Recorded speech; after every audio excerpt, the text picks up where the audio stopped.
ഗബ്രി തിരിച്ചെത്തിയിരിക്കുകയാണ്. ഒരു 7 മണിയൊക്കെ കഴിഞ്ഞ സമയത്താണ് വരുന്നത്. ആരും എഴുന്നേറ്റിട്ടില്ല. അപ്പോൾ എല്ലാവരെയും പോയിട്ട് ഗബ്രിയാണ് വിളിച്ചെഴുന്നേൽപ്പിക്കുന്നത്. ആദ്യം പോയി ജാസ്മിൻ കിടക്കുന്ന റൂമിലൊക്കെ പോയി നോക്കുന്നുണ്ട്. അത് കഴിഞ്ഞിട്ട് പോയി രതീഷിനെ വിളിക്കുന്നു. രതീഷാണ് വന്നിട്ട് ജാസ്മിനെ വിളിച്ചെഴുന്നേൽപ്പിക്കുന്നത്. കുറച്ച് ചൂടുവെള്ളം വേണമെന്നൊക്കെ പറഞ്ഞ് ജാസ്മിനെ എഴുന്നേൽപ്പിക്കുന്നു. അപ്പോഴേക്കും ഗബ്രി കിച്ചണിൽ നിൽക്കുമായിരുന്നു. ജാസ്മിൻ വന്ന് ഗബ്രീനെ കാണുന്നു. ആദ്യം ഭയങ്കരമായിട്ട് ഞെട്ടുന്നു. ഷോക്ക്ഡായിട്ട് പോയിട്ട് സോഫയിൽ പോയി മുഖമൊക്കെ പൊത്തിയിട്ടിരിക്കുന്നുണ്ട്. അത് കഴിഞ്ഞിട്ട് പിന്നെ പോയി ഹഗ് ചെയ്യുന്നു. പിന്നെ കുറേ കാര്യങ്ങൾ ഗബ്രി പോയതിന് ശേഷമുള്ള കാര്യങ്ങളൊക്കെ സംസാരിക്കുകയാണ്. നീ പോയതിന് ശേഷം ഇവരൊക്കെ എന്നെ കുറേ വിഷമിപ്പിച്ചു, പിന്നെ നമ്മുടെ രാജാവിൻ്റെ ടാസ്കിലെ കാര്യങ്ങളൊക്കെ സംസാരിക്കുന്നുണ്ട്. അപ്പോൾ ഗബ്രി പക്ഷെ വളരെ മെച്ചുവേർഡായിട്ടാണ് ബിഹേവ് ചെയ്യുന്നത്. ഈ രീതിയിൽ തന്നെ ബിഹേവ് ചെയ്തിരുന്നെങ്കിൽ ആ ചെക്കൻ ഇപ്പോൾ ടോപ്പ് 5 ഉണ്ടായേനെ.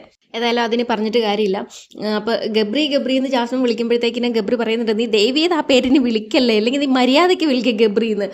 പിന്നെ ജാസ്മിൻ്റെ പാരൻസ് വന്നിട്ട് ആ ഫോട്ടോയും മാലയൊക്കെ എടുത്തത് നല്ല കാര്യത്തിനാണ്, നിന്റെ നല്ലതിന് വേണ്ടിയിട്ടാണെന്നൊക്കെ പറഞ്ഞു കൊടുക്കുന്നത്. ജാസ്മിൻ ലേശം ഓവർ ആവുന്നുണ്ടോ എന്നൊരു സംശയമുണ്ട്. വീണ്ടും മറ്റേ ഇല്ലേ പഴയ ആ ഒരു മോഡിലേക്ക് പോയിട്ട് നെഗറ്റീവ് വിളിച്ചു വരുത്തോ എന്നുള്ളത് അറിയില്ല. പക്ഷെ ഗബ്രി വളരെ മെച്ചുവേർഡായിട്ട് നല്ല രീതിയിലാണ് ജാസ്മിനെയും ഹാൻഡിൽ ചെയ്യുന്നത്. പിന്നെ ജാസ്മിനും സിജുവായിട്ട് നടന്നിട്ടുള്ള ആ ആർഗ്യുമെൻറ്റിനെ പറ്റിയിട്ട് പിന്നെ ഗബ്രി സംസാരിക്കുന്നുണ്ട്. അത് നല്ലതായിരുന്നു കണ്ടുകൊണ്ടിരിക്കാനായിട്ട്. സിജു എന്താ ഈ ഗബ്രീൻ്റെ കാര്യം മാത്രമേ നിന്നെ പറ്റിയിട്ട് പറയാനായിട്ടുള്ളൂ, പിന്നെ ആ തുമ്മലിൻ്റെ വിഷയം വേറെ ഒന്നും നിന്നെ പറ്റിയിട്ട് സംസാരിക്കാനില്ല എന്നൊക്കെ പറയുന്നുണ്ട്.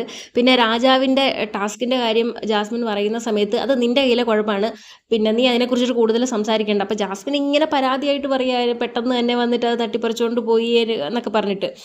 അപ്പോൾ ഗബ്രി പറയുന്നുണ്ട്, അത് അനൗൺസ് ചെയ്യുന്നത് വരെ നീ അവിടെ നിൽക്കണമായിരുന്നു, നിനക്കത് കുറച്ചും കൂടെ നന്നായിട്ട് ചെയ്യായിരുന്നു എന്നൊക്കെ ഗബ്രി പറഞ്ഞു കൊടുക്കുന്നത്. അതേപോലെ നിന്റെ ഫാറ്റൊക്കെ പോയിട്ട് നീ ഇപ്പം നന്നായിട്ടുണ്ട്, ഇത് തന്നെ മെയിൻറ്റെയിൻ ചെയ്ത് പോകുന്നൊക്കെ ഗബ്രി ജാസ്മിൻ്റെ അടുത്ത് പറയുന്നുണ്ട്. ഇപ്പോൾ ഈ ലൈവൊക്കെ കാണാനായിട്ടൊരു നല്ല വൈബുണ്ട്. ഈ കഴിഞ്ഞൊരു മാസമായിട്ട് സഹിക്കാൻ പറ്റുന്നില്ലായിരുന്നു. ഗെയിമും ഇല്ല, എൻ്റർടൈൻമെൻറ്റും ഇല്ല, ഇത് കാണാനിരുന്നാലും നമുക്ക് ബോറടിക്കും, അങ്ങനത്തെ ഒരു അവസ്ഥയായിരുന്നു. ഇപ്പം റീ എൻട്രീസ് ഒക്കെ വരാൻ തുടങ്ങിയപ്പോൾ തൊട്ട് കാണാനായിട്ടൊരു തോന്നലുണ്ട് ബിഗ് ബോസ് ലൈവൊക്കെ. ഏതായാലും ഇനി ജാസ്മിൻ ഇതിനി ഓവറാക്കിയിട്ട് ഈ ചളാക്കാതിരുന്നാൽ മതി.